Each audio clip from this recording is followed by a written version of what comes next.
ثانیہ model town کے متاثرین کو انصاف دلانے کا عزم لیے ڈاکٹر طاہر القادری پاکستان پہنچ گئے۔ میڈیا کے روبرو ہوتے ہی علامہ صاحب نے توپوں کا رخ ارباب اقتدار کی جانب موڑتے ہوئے کہا کہ 2 سال قبل ہونے والی ریاستی دہشت گردی میں پنجاب حکومت بھی ملوث تھی اور وفاقی حکومت بھی، مگر افسوس آج تک کسی خاندان کو انصاف نہیں ملا۔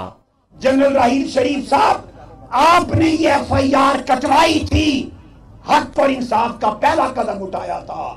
اب آپ کی ذمہ داری ہے ان مظلوموں کو جنہیں انصاف نہیں مل رہا انصاف دلائیں۔ طاہر القادری نے اپنی گفتگو میں بہت کچھ کہہ ڈالا، مگر یہ نہیں بتایا کہ 17 جون کا دھرنا شارٹ ٹرم ہوگا یا لانگ ٹرم۔ انہوں نے یقین ظاہر کیا کہ موجودہ حکومت خود اپنے پاؤں پر کلہاڑی مارے گی۔ میں کوئی خاص بات کروں گا 17 جون کو، جو آج نہیں کہنا چاہتا۔ یہ اپنی موت اپنے ہاتھوں سے مریں گے اور مر رہے ہیں، اور میں ان کی روح کو پرواز ہوتے دیکھ رہا ہوں۔ اس سے قبل لاہور ایئرپورٹ پہنچنے پر کارکنوں نے طاہر القادری کا شاندار استقبال کیا اور انہیں قافلے کی صورت میں ان کی رہائش گاہ پہنچا دیا گیا۔ کیمرہ اور رپورٹنگ ٹیم کے ساتھ عارف ملک، ڈون نیوز، لاہور۔ باطل کے ایوانوں میں